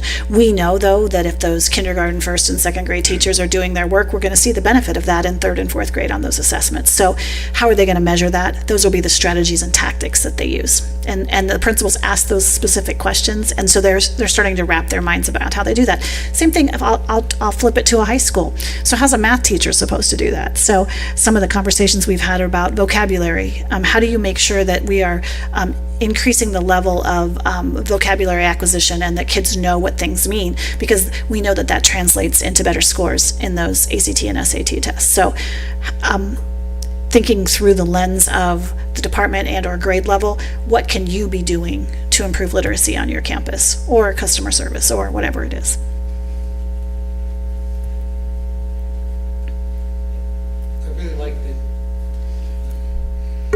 I really like that you've said that these are going to be student goals and relate to students. So it won't be, oh, we're going to have a PD plan. We're going to actually see some change with students. And I like the fact that, as Marcy always says, it's not cookie cutter, and it is specific to the school and the school conditions, but focused on a common goal. So I think that's really good, and I think it's really good that we're providing these opportunities both for the students and for the teachers. I would just like to see more of a higher percentage being spent on the academic, the literacy goal. We have two goals that deal with the community, and taken together, that's a third. And we have just 16.75% for literacy. So I'd like to see at least a third. I mean, I'd like to see a half, but I think at least a third for literacy, and then adjust some of the other goals. But just so we send the message that what's most important, we're a teaching organization, we're a learning organization, and that's our focus this year. So I think I would like to see something like that. I agree with Joe. I would like to see a third focus on literacy. So give us some math. So I want to ask the question, the math person, is it a third of what's left after the 33% for the teacher evaluation? It'd be 33 for teacher evaluation, 33 for literacy, and the last third would be divided among the three remaining. So like 11% each? Instead of 16.75. That's a great suggestion. Is that something we can propose here we would amend the motion, or? Do you want? So you would have someone make a motion to amend the plan to adjust those percentages, and then if that passes, then you would have a motion to approve the plan as amended. Right. We'd have to call for a new motion? So the first motion would die? No, the first motion stays on the table. Okay. And then someone who would like to can make a motion to amend the pay for performance plan to adjust the percentages as stated, 33, 33, 11, 11, 11. Then the board can discuss that, vote on that. If it passes, you would then go back to your original motion to pass the pay for performance plan as amended. If it fails, you would go back and vote on the entire plan as is. Right, you stop me when I do it wrong in the Could I, middle. could I ask for a little math Yes. help? Yes. Could you, if you're going to amend the motion and you're going to suggest that, could you say 34%?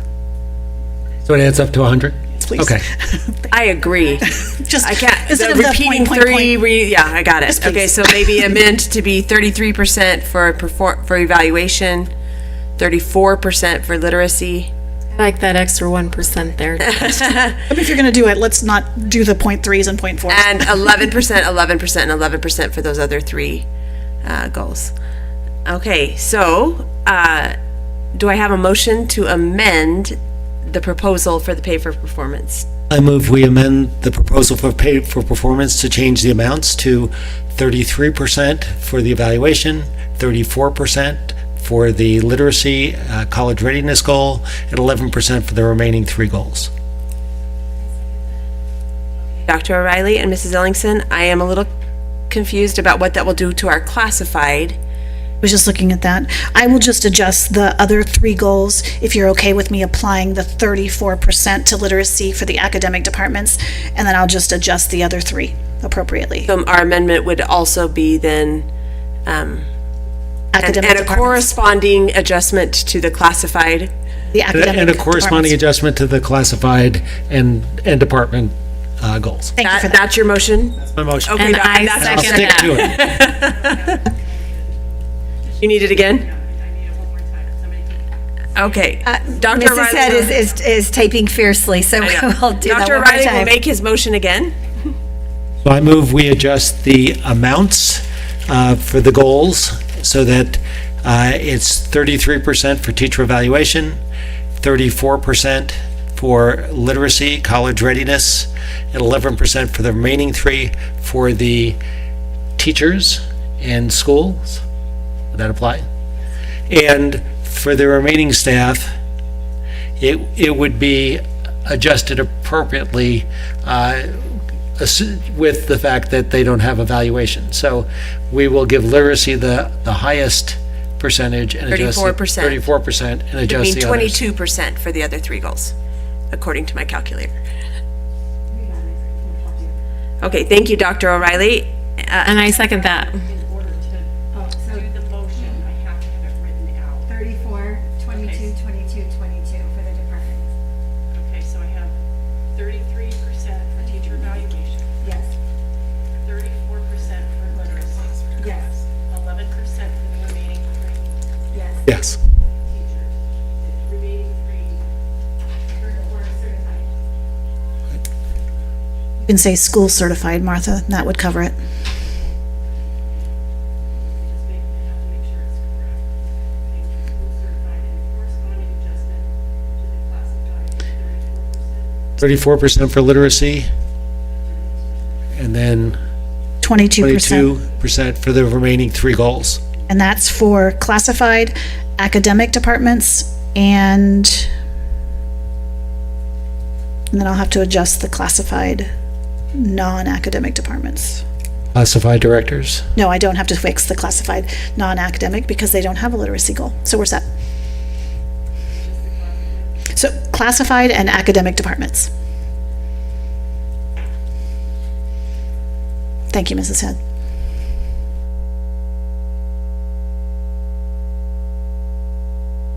Stretching all of your typing skills. Thank you. Mrs. Head, could you say school classified and academic departments to make it more clear? Thank you.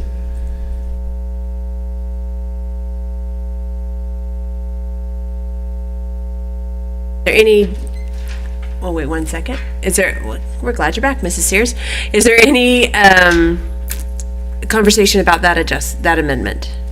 I would like to ask Dr. Forlis and the other professionals in the room, when I look at Ignite a Culture of Learning and Well-Being, I know that when we have talked to our stakeholders, they are very worried about our kids, their social emotional learning, their safety, health, and well-being. Do you think that with, say, 33% being our engaging our community and igniting the culture of learning and well-being, that we could blend those three so that we are supporting I'm worried about the whole student. I'm worried about that we might be emphasizing academics too much after coming off a pandemic.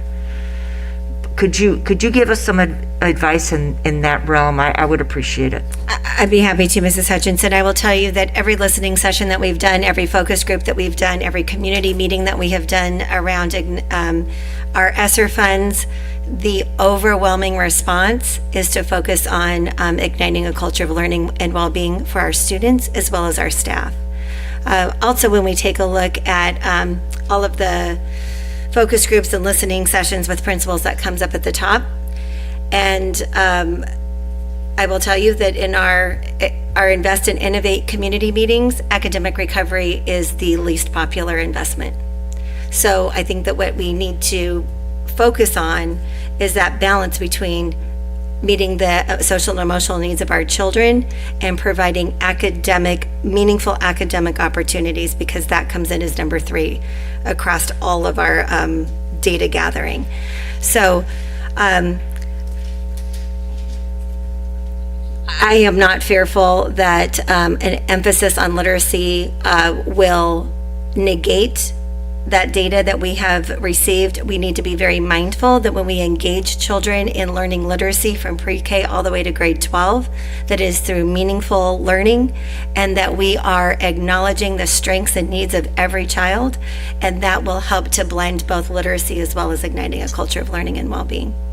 And we've heard lots from our community about how to recover after the pandemic, and that is a sense of belonging at every school. So I don't have fear that will walk us away from the data, but I'm very grateful that you brought that up, because I was going to make sure that I shared that. I want to make sure that as we talk about listening and taking action based on feedback, our original proposal was based on the feedback from multiple focus groups.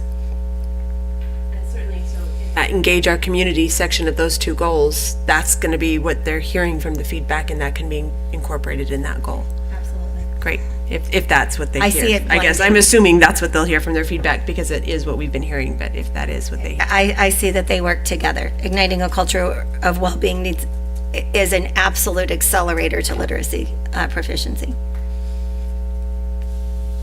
More discussion on the amendment.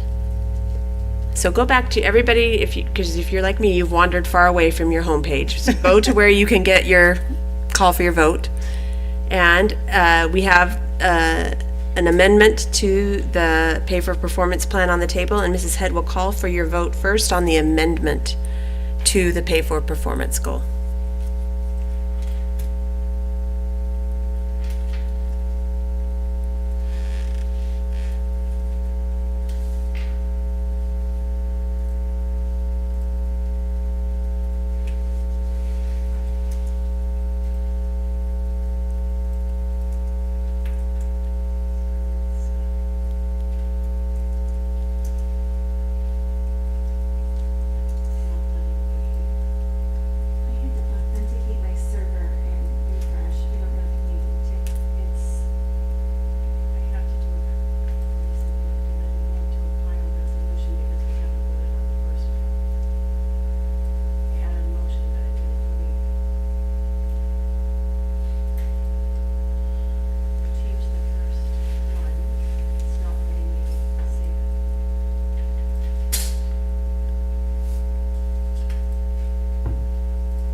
So did we pass?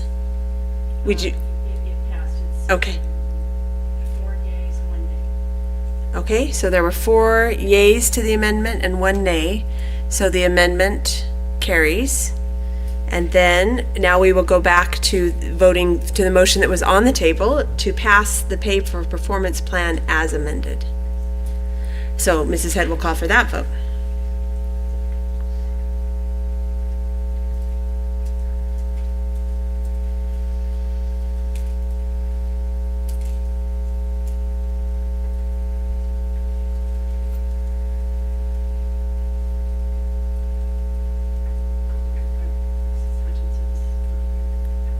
Mrs. Hutchinson, did you vote? I did. She voted. Maybe it'll come. It's coming back down. That's right. And to pass, that vote passed 5-0. So the pay for performance plan, as amended, has passed. Okay. I think we did it right. Great. Oops, I can't turn off my microphone because we still have more to talk about. That was the last of our action items, but we now move into a first read of a naming new facilities policy. And we've had the opportunity, thank you, Mrs. Hutchinson, for gathering input, and this is the first read for the new policy.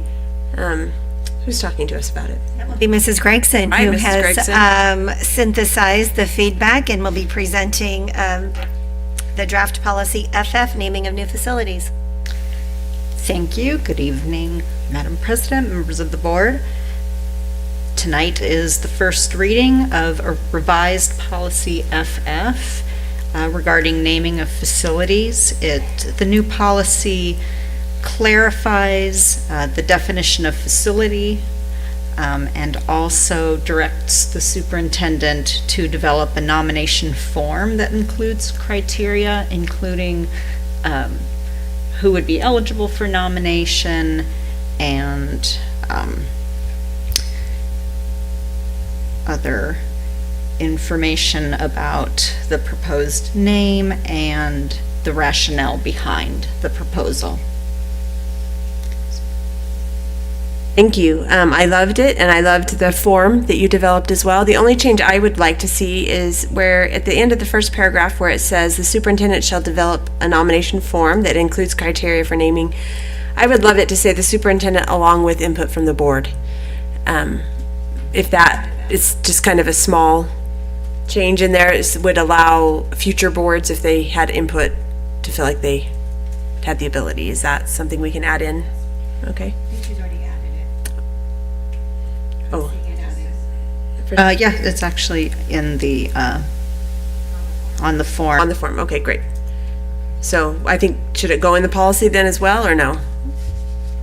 For the next read? Is that, maybe I'm picking on the wrong thing.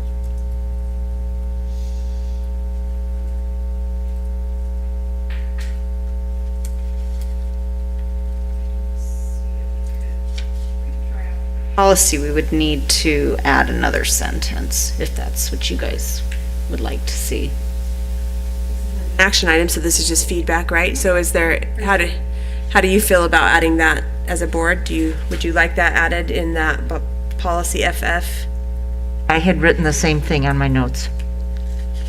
And the governing board. The superintendent, in consultation with the governing board, to develop a nomination. Because after having read everybody's input, that was the clear intention of this board.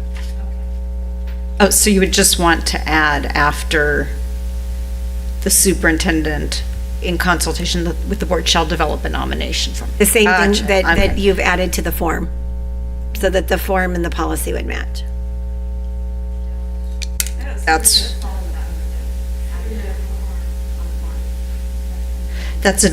right, that's not on the form. What's on the form is slightly different, but if I, You've added that yes, so, but different. So in the policy, it would say that the form, not that I think Dr. Forlis, but to protect some future board and superintendent, maybe they would make sure that just said that the board would be able to weigh in on any changes they'd want in the form. and I will do a little editing, and when it comes back to you for second read, it should have that input incorporated. Any other, I would like to, first of all, I'd like to thank you for simplifying the policy. Yeah, the brevity is amazing. I'm wondering though if we've limited facilities too much. Originally, we had et cetera at the end of the list of facilities, because I'm thinking, what if they want to name the court, the basketball court, like they do at ASU, it's the court and then there's the facility, the gymnasium. I'm wondering if we're limiting it too much. Perhaps a beloved fax teacher, the kids want to name or the CTE teacher, they want to name the shop after So have we limited the facilities too much? And I don't know how we could remedy that, but I just had put et cetera in the draft because I want students to feel like that they can make nominations, and it might be the space where the learning occurred. So is there a way that we can expand maybe the definition of facility so that it's a place? But I was just thinking in that realm. I'm also thinking of, like, what if there's a beloved bus driver who's, 40 years of service or something? God love that person, right? Do we name the Fremont bus barn after them? So have we limited ourselves too much with naming specific facilities?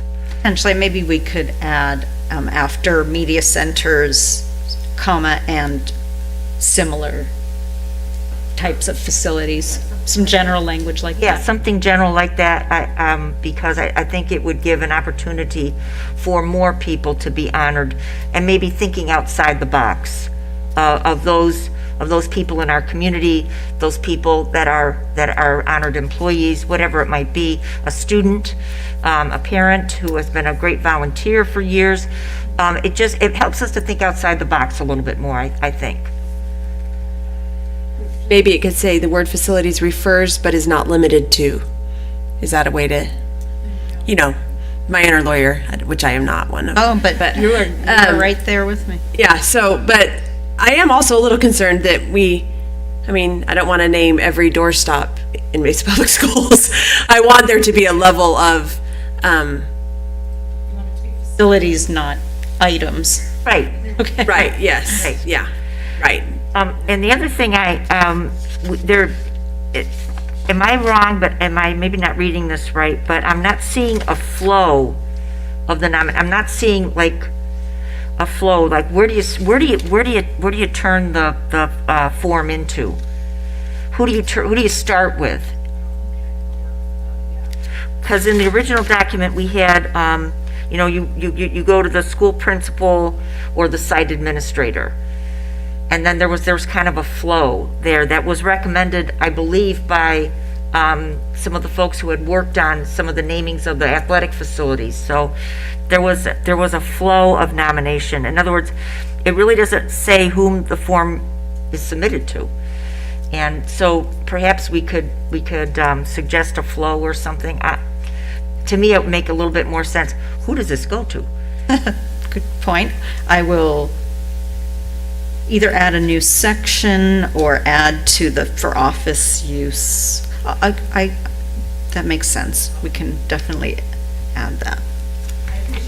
Talked about if it was at a school campus, the SIAC would approve that as well. So I think that's good. Local community people who know. So.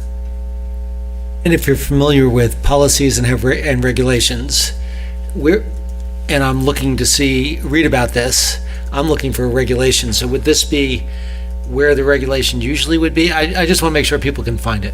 Yes.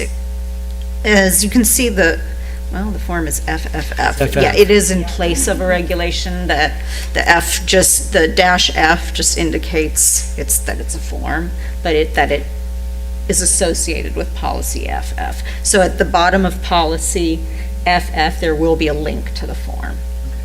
So if I was looking at regulations, would it be under regulations, or would it be a new category that's FF for? Like in the index, when you. Yeah.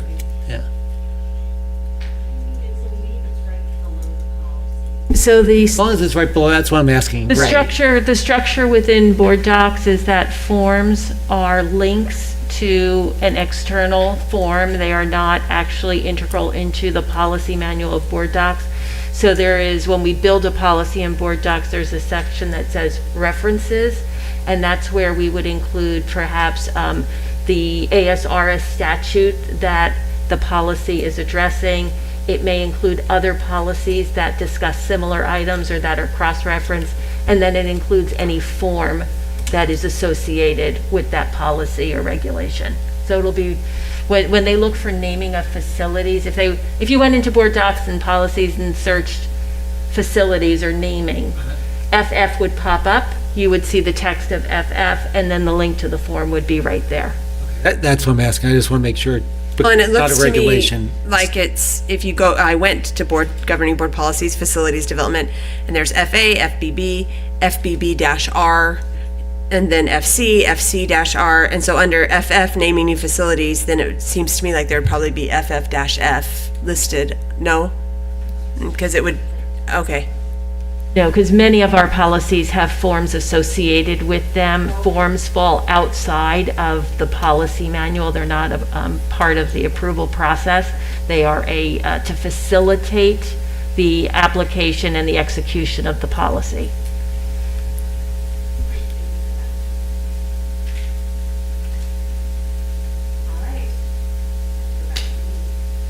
Okay, is there any other questions or conversations about that agenda item? I had one question. We brought it up last time we were talking about this, about creating a new policy surrounding sponsorship for facilities. Is that something, did we talk about that last time we were talking? I was just wondering when we're going to discuss that. I know, anyway. I agree that we need to address that. I think that will be a future conversation that will include some more people in the work of that. This one was a revision of a current policy, but that would be a brand new one for us. So that would be something that we continue to work on this fall. Remembering that, Mrs. Ellingson. Okay, I think we're good with the item 6, the first read, which now brings us to call to the public. I do have 2 requests to speak. So we will go ahead and play our video on the call to the public procedures. The Governing Board welcomes comments from the public on non-agenda items. During the call to the public, please remember, as a general rule, public comments will be limited to 3 minutes, and the duration of an open call to the public will be 15 minutes. The President may set specific time limits for speakers and the duration of the call to the public to maximize the opportunity for individuals to offer their viewpoints. Comments must pertain to a matter that is within the jurisdiction of the Governing Board. This is not an appropriate forum to complain about an employee, student, or others. Please use the procedures established in Policy KLD for this purpose. State law prohibits board members from commenting on or discussing the matters presented. At the end of the call to the public, the board may ask the superintendent to review the issue or place it on a future agenda. A board member may also briefly respond to criticism of a board member or the governing board. Thank you for allowing this meeting to be conducted in a peaceful and productive manner. All right, thank you very much. Our first request to speak in the call to public is Lisa Ward.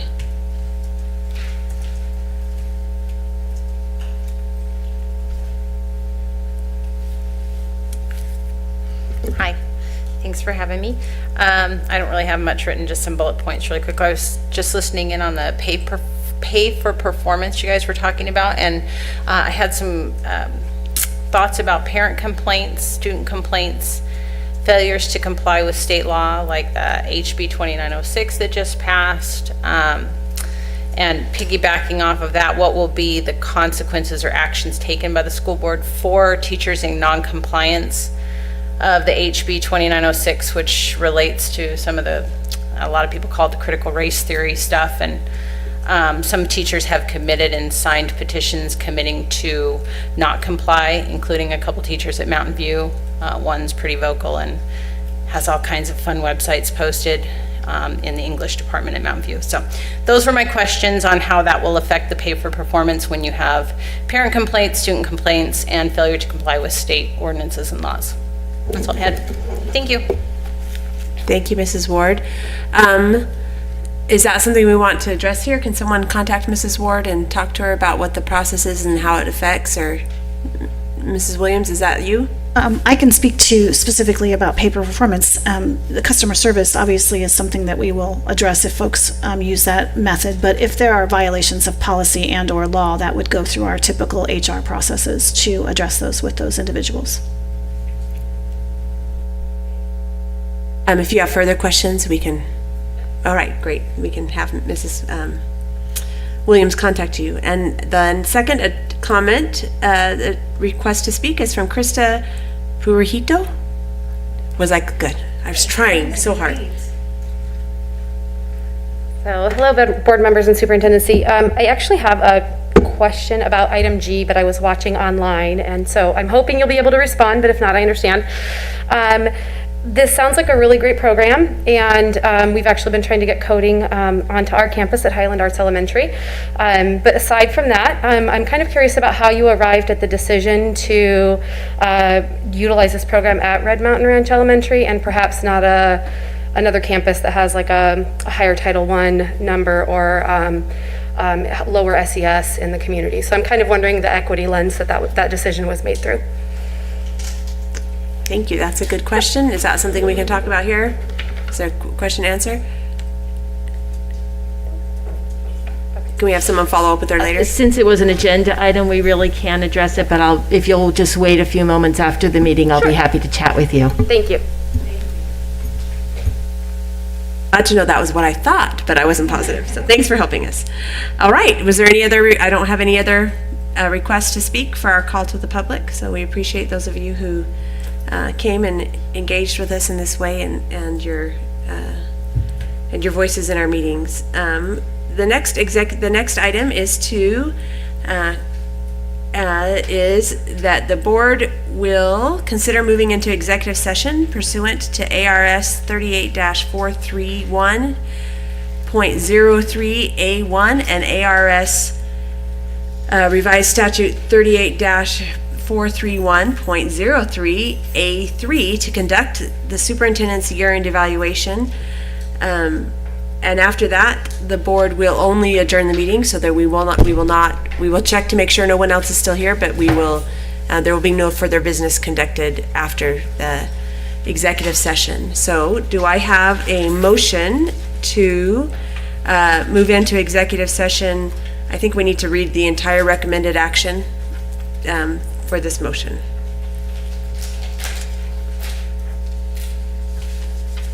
Does anybody have that up? I can read it and you guys can say so moved. How about that? I need a motion to recommend that the governing board move into executive session pursuant to ARS 38-431.03A1, discussion or consideration of employment, assignment, appointment, promotion, demotion, dismissals, salaries, disciplining, or resignation of a public officer, appointee, or employee of any public body, and Arizona Revised Statute 38-431.03A3, the discussion or consultation for legal advice with the attorney or attorneys of the public body to conduct the superintendent's year-end evaluation. Do I have a motion for that? So moved. Thank you, Mrs. Hutchinson, and a second. I'll second. Thank you, Mrs. Sears. Mrs. Head will call for our vote.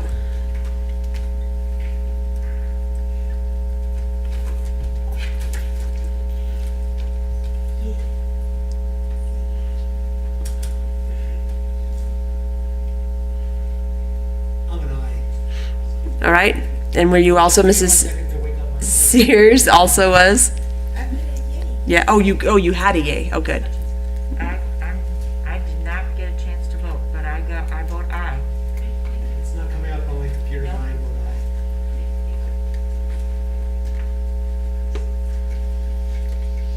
aye. Oh, there it is, sorry, it passes 5-0, so we will move into executive session. Board members, you get about 4 minutes to go to the bathroom.